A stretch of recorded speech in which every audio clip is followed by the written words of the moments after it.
Well guys, I had to put my Krone t-shirt on for this one today. We are demoing something pretty special. The Vari-Pack Balers by Krone aren't necessarily brand new to the market anymore, but this one is. This is the Vari-Pack V190 XC Plus. Krone's given us the opportunity to throw some bales through this and be one of the first in North America to do so. This is one of 2 balers in North America. Yes, these have been out overseas for a year or 2 now, and they've been having great success, and now they're finally coming to North America for us to play with. This baler is capable of essentially more hay in a 4x6 bale than a 5x6 bale, and we're going to prove that here today. So nothing to it but to do it.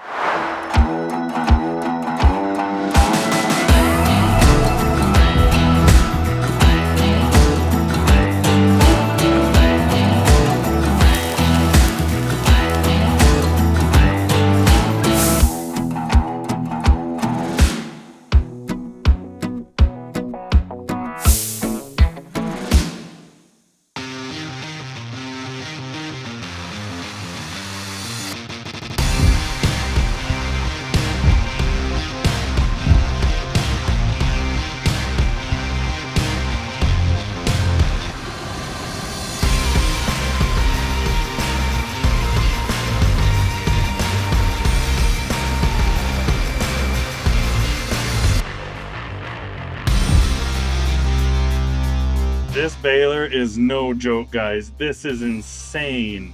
This Camless Pickup on the baler loves to eat, and it's already got poly pickup bands. We're big fans of those on balers, and the height of the bands is drastically higher, as well as the compression bar that is pushing down the hay as it comes into the pickup is doing a perfectly floating job. It's following the top of the swath, and it's feeding a perfect laid over swath onto that Camless Pickup. This thing likes to eat.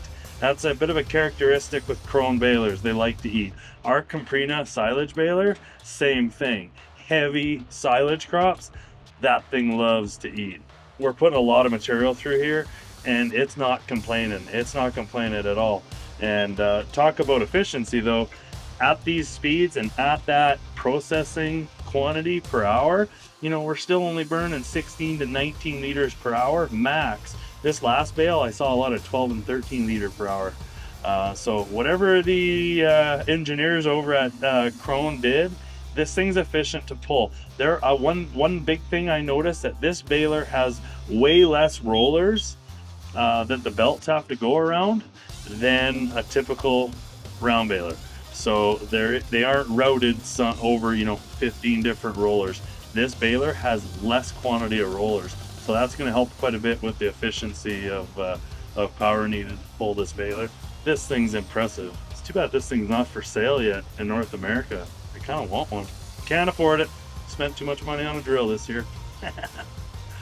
Oh, just kidding. We love that drill.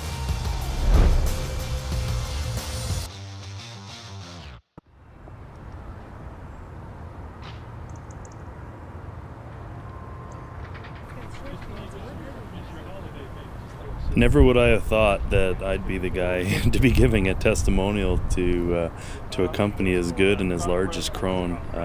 You know, we've converted from other brands, and we really like the direction we're going with Krone's forage gear and hay gear and their equipment in general, and they're great people to work with. You know, we're very big advocates and passionate about the equipment that they build, and we'll jump at the chance to endorse or promote a product that we believe in. So it was a pretty automatic yes when we were asked if we would do a testimonial for Krone.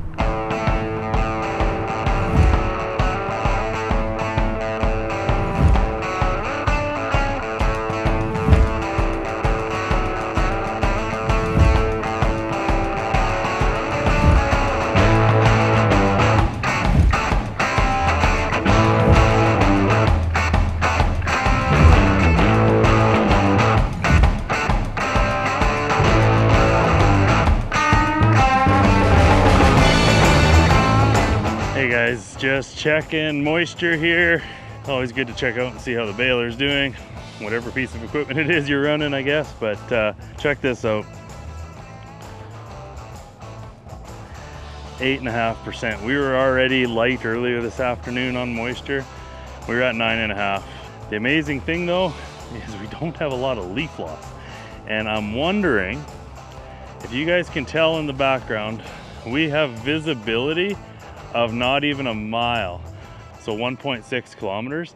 That smoke is coming from a town called Jasper, Alberta. There's a major wildfire up there. That's about a 2.5 hour drive, I think, from us. And the town is, I think, on fire right now. So as much fun as we're having here with the new baler and we're complaining about the smoke, you can't help but feel sorry for all the people that are losing their properties up in Jasper. But back to the moisture here. The reason I think we're doing okay and not getting a lot of leaf loss is actually because of the smoke. It was a very hot day today, but no real intense sunlight. So because the smoke is hovering right above the soil's surface, we didn't really receive all that sun. This field should have probably been baled yesterday, but we just couldn't get it done fast enough. But because the field didn't get that extra sun, it's almost like the UV rays didn't really dry or over cure the hay. So yes, it's completely over dry from a moisture perspective, but we're not really losing the leaves either. So hopefully that's because, you know, the rotary rake has tines that have a kick in the bottom of the tine and they actually carry the hay. So the rake, when you follow the ground and watch the rake, we're not losing leaves from the rake. If we're going to lose them anywhere, it's from the baler. But the baler's also doing a good job. So maybe that Camless Pickup and all the new technology in this baler are working with us right now. So thanks again, Krone, for letting us play with this new baler. Pretty exciting. Never thought I'd be doing this. I'm going to show you guys a little something here. We are baling at about 13 or 14 kilometers an hour, and this baler is eating it up. It loves it. This thing loves traveling fast. It's awesome. And the pickup is following the ground perfectly. And this baler's also quieter than any baler I've seen too. Really hard to pick it apart. When I start off and slow down, I slow down to 9 or 10 kilometers an hour, but then I get her back up to speed once the core of the bale's formed. And yeah, we're doing 14 kilometers an hour here in a very heavy swath. We're probably getting 3 to 4 of these big bales an acre. These bales are weighing just shy of, well, probably about 1350, and we're making a bale in just under 2 minutes. Watch how fast the gate goes up and down. Start the timer now.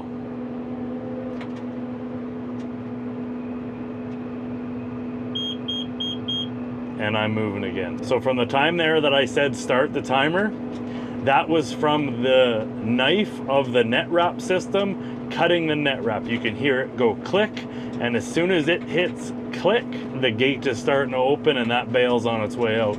This thing has an incredibly fast unload time. All right, guys, here's the test. I'm just gonna unload this bale, and as soon as that gate's closed, we're gonna start the timer and I'm gonna start accelerating. Start the timer now. I'm accelerating. The speedometer is bouncing a little bit here between 13.5 kilometers an hour and about 14.8 kilometers an hour. And as you can see,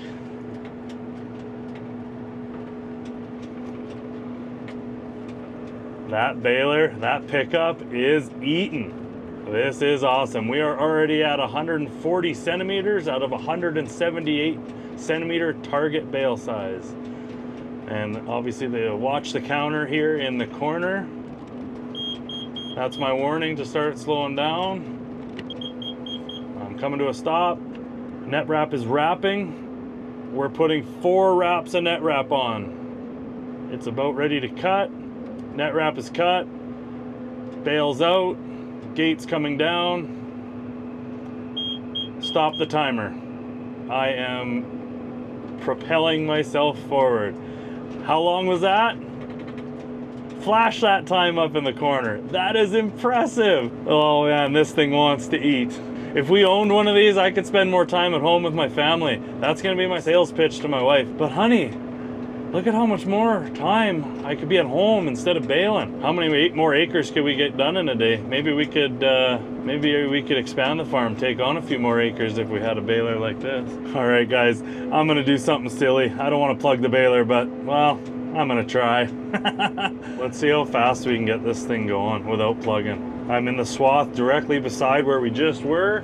Very, very similar yield, obviously. Our lowest speed on the speedometer is about 14.5, but we're averaging between 15.5 and 16.5 kilometers an hour. Well, guys, I did it. I didn't want to do it. I wasn't trying to do it, but I plugged it. I plugged the Baler. The Vari-Pack V190 XC Plus. We got into a thick spot. We went through a little bit of a low ground and I plugged it. I was driving a little bit too fast and I didn't realize the yield changed so much. So there's proof it can plug. I was doing 16.5 kilometers an hour and I was putting through those last 3 bales and it was not even breaking a sweat. And then I hit the little dip right here, that little bit of a dip. The alfalfa might have been a little bit wetter. We're at about 12.5, 13% moisture here right now. Anyways, I guess we're gonna try out that new hydraulic drop floor that this baler has. You can hydraulically, via the computer in the cab, drop the floor of the baler. So in a plug situation, you can actually drop the floor and all of that material will get thumped up and sucked up into the bale. You don't even have to drop it on the ground. So let me just educate myself real quickly on how to do that and I'll be right back to you. Hang on. So now that I've read the ops manual, can't have the tractor at an idle and the pickup needs to be all the way up. I've got the drop floor dropped. Let's see if it sucks that material into the baler. Huh, it's beeping at me. I did something wrong. Hang on. Oh, guys, you won't believe this. We were running the PTO in eco mode and that was the reason it won't unplug. I thought it was something I was doing. Well, I guess it was. So food for thought. If you guys are ever dropping the drop floor on a well, I'll actually say the Camprina probably and the Vari-Pack, and you do have a plug and you're dropping the drop floor, take the tractor out of eco mode and drop the drop floor and then turn the PTO on, the plug will go away. That was my problem as I was in eco mode. Watch this. She gone. All right, so we just ran out of net wrap in the Krone V190 XC Plus baler. This is super cool. It holds 3 rolls of net wrap. So we've got this one untied. Pull out the net wrap loading arm and it swings out your net wrap roll. Obviously we're using tier 1 star net material from Novatex for its high braking strength. When you're putting up these high density bales, you need a better quality net wrap. Well, you need the best quality. I know there's lots out there, but we like the products from Novatex. Oh, and I've got this loaded wrong, so I'm gonna just cut these ties real quick and switch it around. We have an empty wrap in here. We've just run out of net wrap. We lift up this tension roll. Always lift from the handles. Don't put your hands anywhere other than handles. There are a few pinch points when doing this, given that things are spring loaded. Grab this lever here. Good thing the wind's going that way. And we'll take our cardboard roll and just throw it on the garbage before it blows away.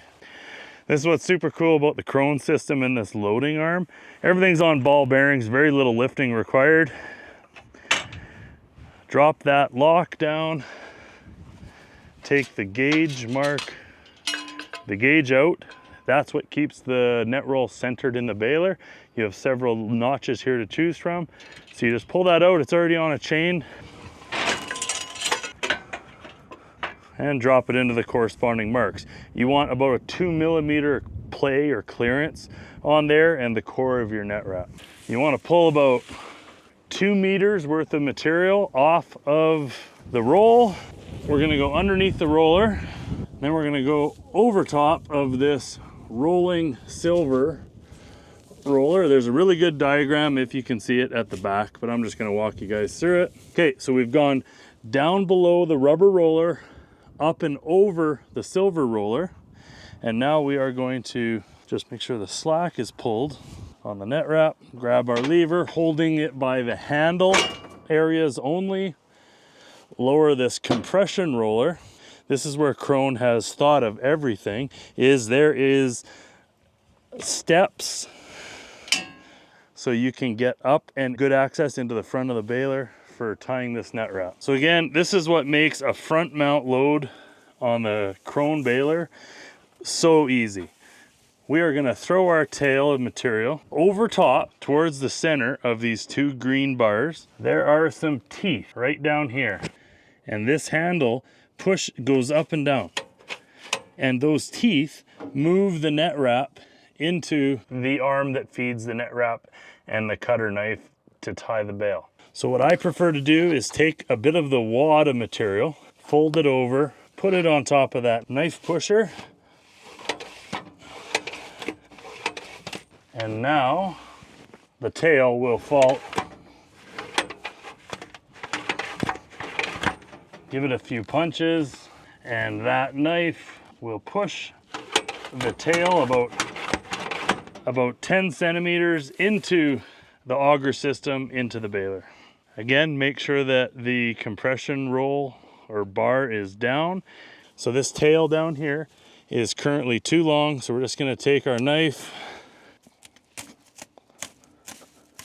and cut off the excess. With the 10 centimeters of excess that is above the auger system and knife system of the baler, when we go to tie our next bale, that 10 centimeters is gonna get pushed in and activated with the net wrap system, and that 10 inch is gonna catch in the bale, start tying, you're on your way. This baler can haul 3 rolls. The rolls we're using, I believe today, are 12,500 feet. We can bale all day with 3 rolls of net wrap. Versus balers, a lot of balers we've run only have 2 rolls of storage. This has 3, so pretty big advantage there. And as well, this is the first baler we've run that's front load net wrap. We've heard a lot of horror stories about other people struggling with that. Krone has found their way around it, and that is easy. We almost think that this is easier to load than it is other rear mount net wrap systems.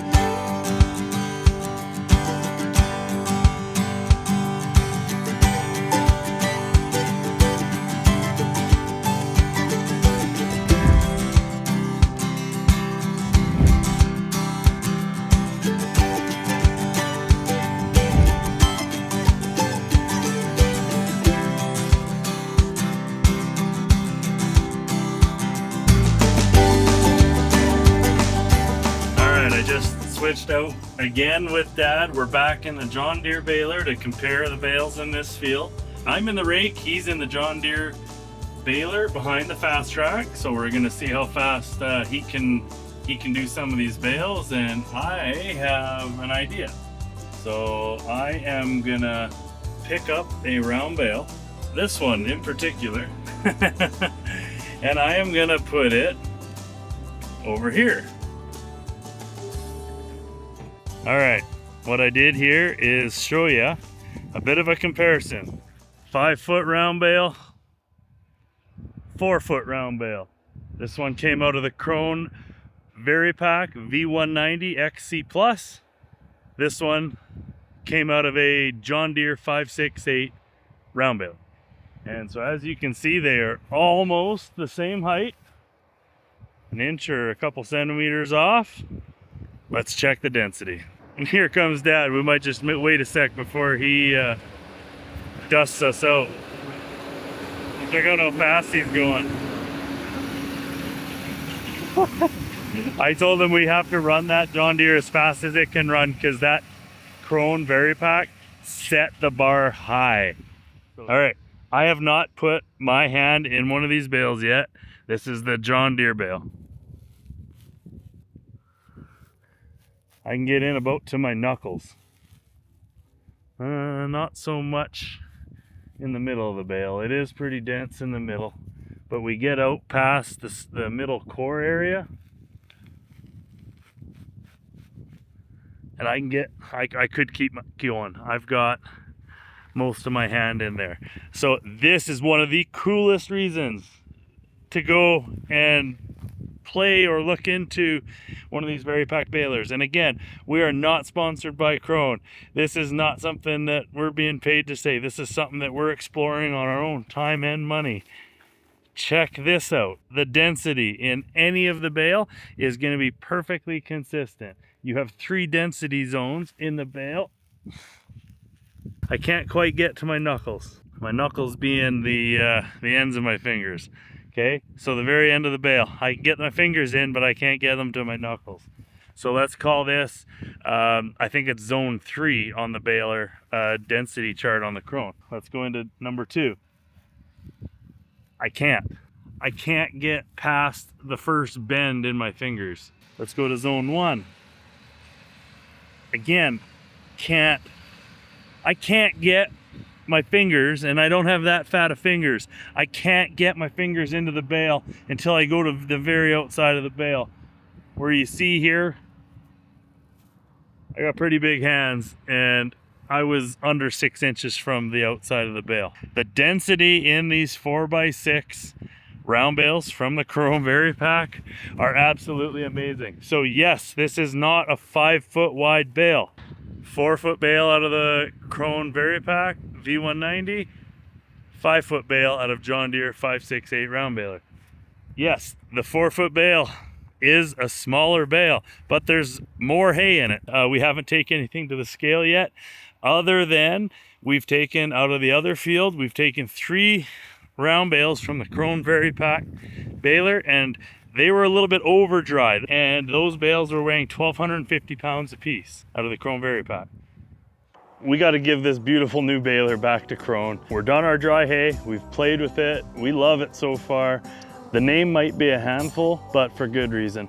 That baler's got some options. It packs a punch. That baler likes to eat. That's gonna put up good quality hay. Like most forage producers, speed is your biggest advantage. And when you can have quality with speed, you've got a pretty special implement. And we always look at any implement we buy, how is it gonna make us a better farmer, a better forage producer? If you can have a baler that can do your straw, your dry hay, and some haylage all in one piece of equipment, and that's going to be built for the long term with a commercial spec design like that, that's super impressive. So we hope one of these can come to the farm. Thank you very much, Krone and Noble Equipment, for that. That was a fantastic opportunity, and we got to get back to work. Our krone-na is wanting to stretch her legs too. We like our Krone hay and equipment. We like what it lets us do. We do think it makes us better farmers and putting up better product. We're not saying what we're doing is right and what everyone else is doing wrong, by no means. This is just what we do and what works for us. All right, guys, thanks for watching this episode. I know it might have been a little bit salesy, but you know what? When we get onto a product that's as impressive as this, we just wanted to talk about it and share it with you guys. So if you guys are in the market for a round baler, go to your local Krone dealer and check out the Vari-Pack V190 XC Plus. You won't be disappointed.